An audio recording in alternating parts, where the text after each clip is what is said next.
Good morning student. मैं doctor वंदना Akodia, government college Bundi. बच्चों, हम नाइट्रोजन कंटेनिंग कंपाउंड्स के बारे में पढ़ रहे हैं।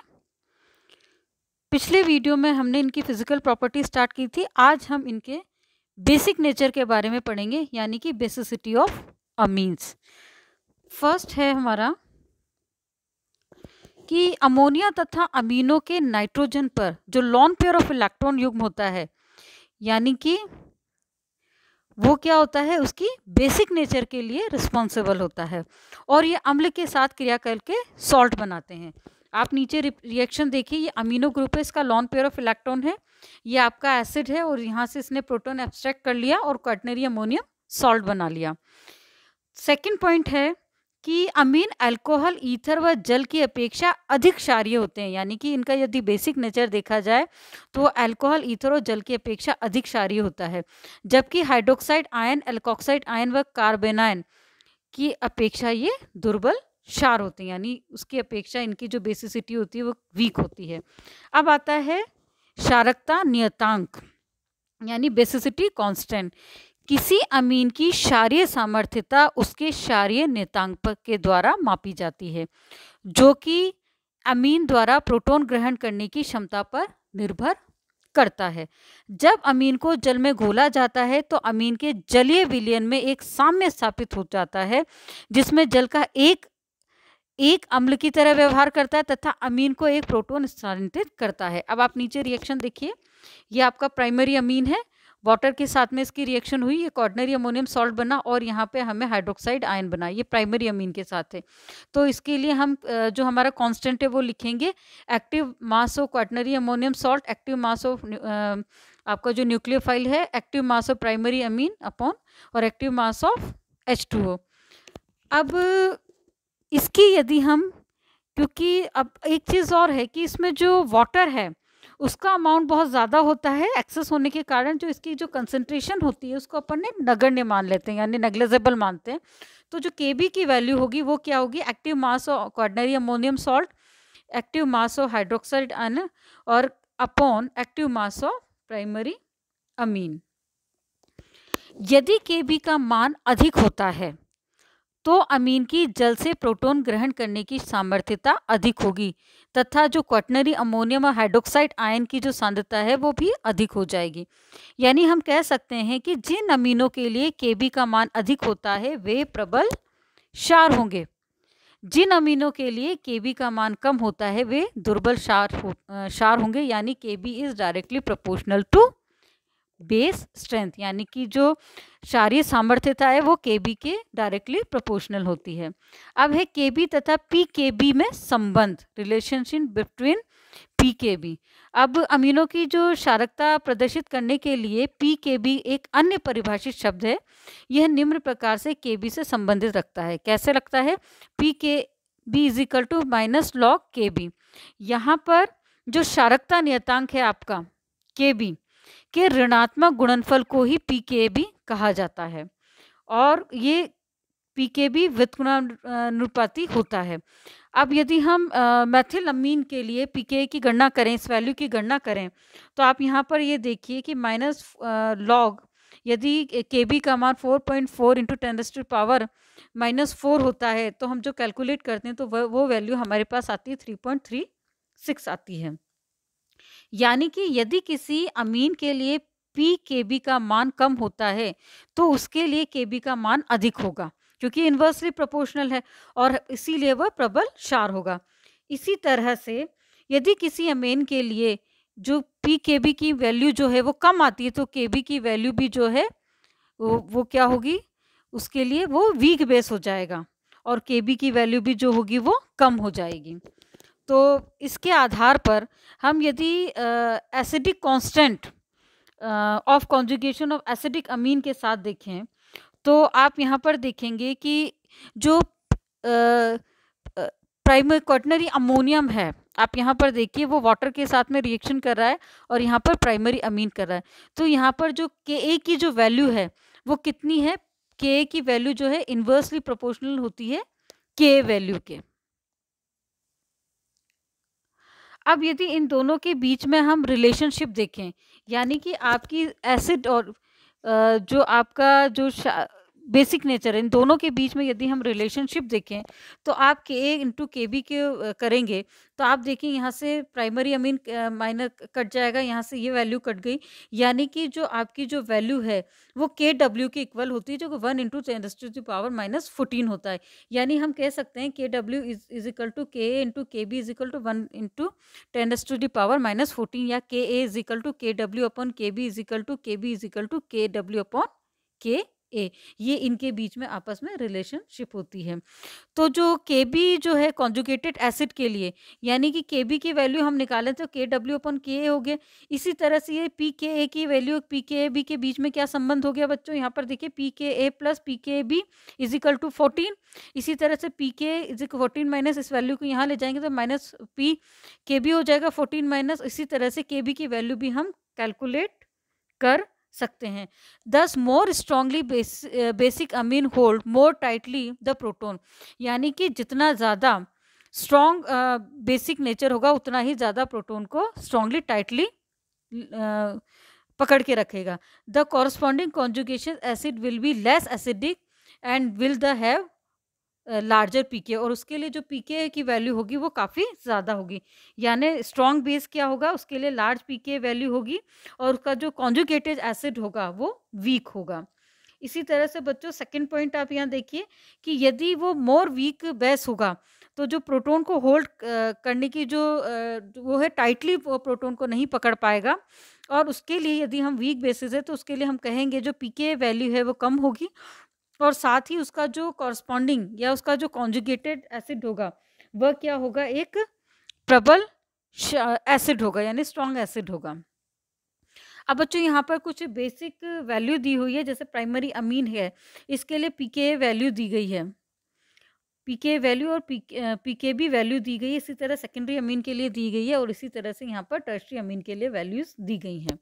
तो ऊपर जो वैल्यू दी गई है उसके आधार पर हम कह सकते हैं कि जो अमीनों की क्षारीय सामर्थ्य उनके संयुग्मी अम्लों के Ka और pKa के द्वारा भी मापी जाती है। इसे हम जो है इससे हम दो कंक्लूज निकाल सकते हैं। पहला तो है कि एलिफेटिक अमीन अमोनिया की अपेक्षा प्रबल क्षार होते हैं, और सेकंड पॉइंट ये कहता है कि जो एलिफेटिक अमीन है अमोनिया तथा एलिफेटिक अमोनिया की अपेक्षा दुर्बल क्षार होते हैं।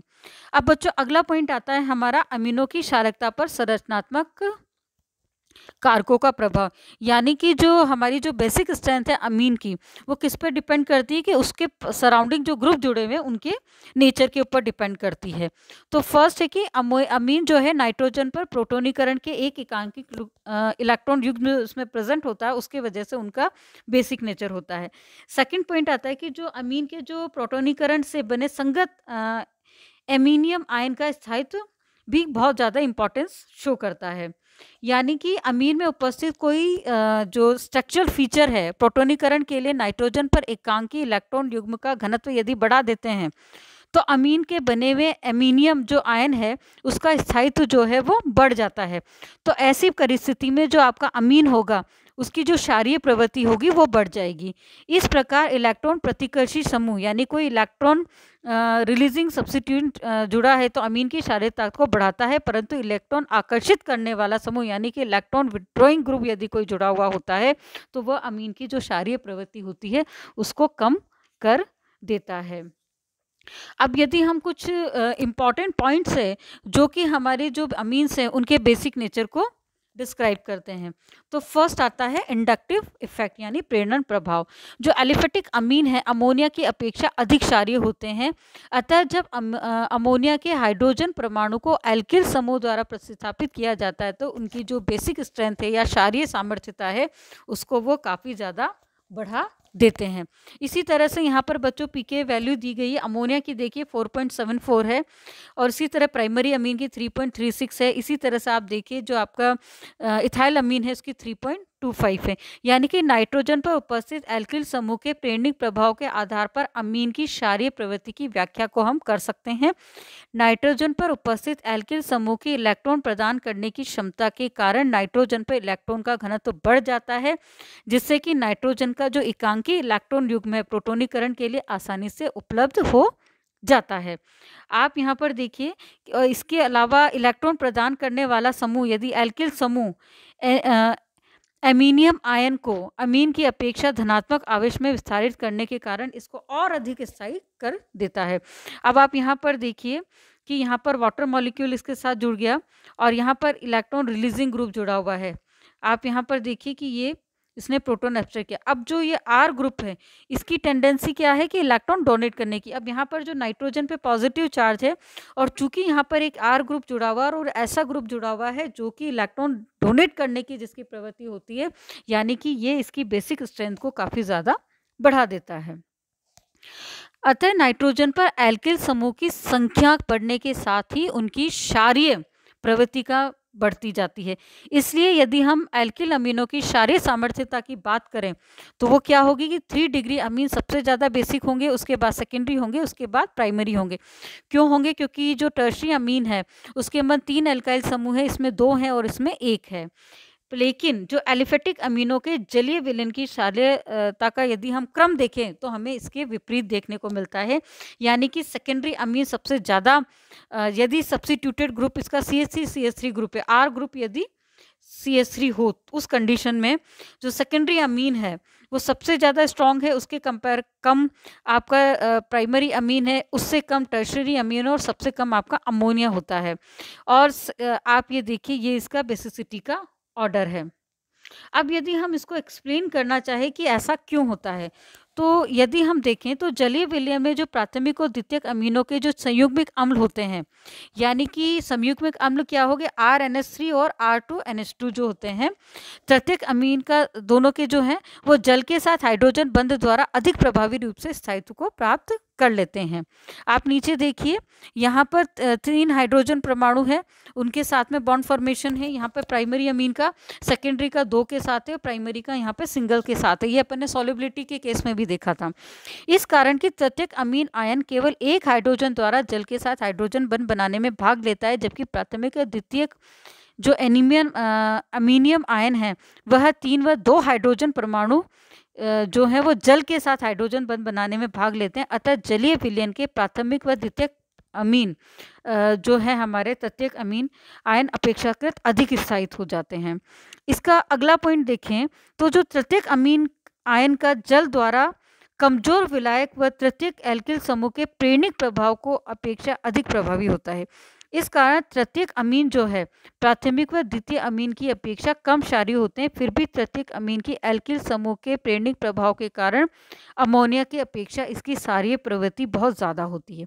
अतः तृतीयक अमीन में नाइट्रोजन पर स्थित 3 एल्किल समूह त्रिविमीय विन्यास बाधा उत्पन्न करते हैं, यानी कि यहाँ पर स्टेरिक हिंड्रेंस लगता है, जिसके कारण जो नाइट्रोजन है का प्रोटोनीकरण नहीं हो पाता और तृतीयक अमीन का आयन जो है वह जल द्वारा विलायकन उसका होना मुश्किल हो जाता है। बच्चों यहाँ पर आप देखिए हमने यहाँ पर स्टेरिक हिंड्रेंस की बात करी है और उसी स्टेरिक हिंड्रेंस की वजह से है जो आपका जो बल्कि अल्काइल ग्रुप यदि जुड़ा हुआ होगा तो वो उसकी प्रेरणिक प्रभाव के कारण तो उसकी इलेक्ट्रॉन डेंसिटी तो नाइट्रोजन की इंक्रीज कर रहा है, मगर आपका नाइट्रोजन प्रोटोनीकरण क्यों नहीं हो पा रहा? क्योंकि वहाँ पर बल्कि ग्रुप जुड़े होने की वजह से प्रोटॉन उसको अप्रोच ही नहीं कर पा रहा। यहाँ के हम कहेंगे दूसरे शब्दों में वहाँ पर स्टेरिक इफेक्ट जो है वह काम कर रहा है।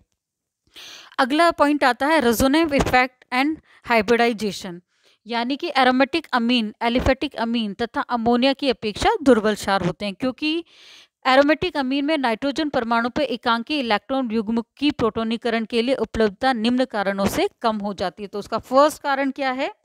पहला कारण है कि जो एरोमेटिक अमीन में नाइट्रोजन बेंजीन वलय के sp2 संकरित कार्बन से जुड़ा रहता है, जबकि एलिफेटिक अमीन में क्या होता है? sp3 संकरित कार्बन से जुड़ा रहता है, यानी कि sp2 संकरित कार्बन sp3 संकरित कार्बन की अपेक्षा अधिक विद्युत ऋणी होता है।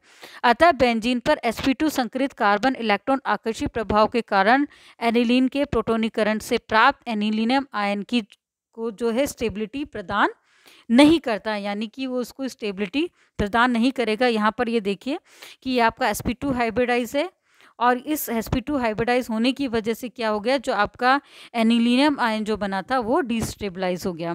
सेकंड पॉइंट आता है कि जो एरोमेटिक अमीन में जो नाइट्रोजन पर उपस्थित जो एकांकी इलेक्ट्रॉन युग्म है बेंजीन के जो पाई इलेक्ट्रॉनिक सिस्टम इलेक्ट्रॉन्स होते हैं उनमें डीलोकलाइज हो जाते हैं। इसीलिए नाइट्रोजन पर जो एकांकी इलेक्ट्रॉन होता है वह प्रोटोनीकरण के लिए उपलब्ध नहीं होता है। मैंने पहले भी बताया था कि lone pair of electron resonance करते हुए बेंजीन रिंग के अंदर चले जाते हैं, इस वजह से जो है ये उपलब्ध नहीं हो पाते। किसके लिए?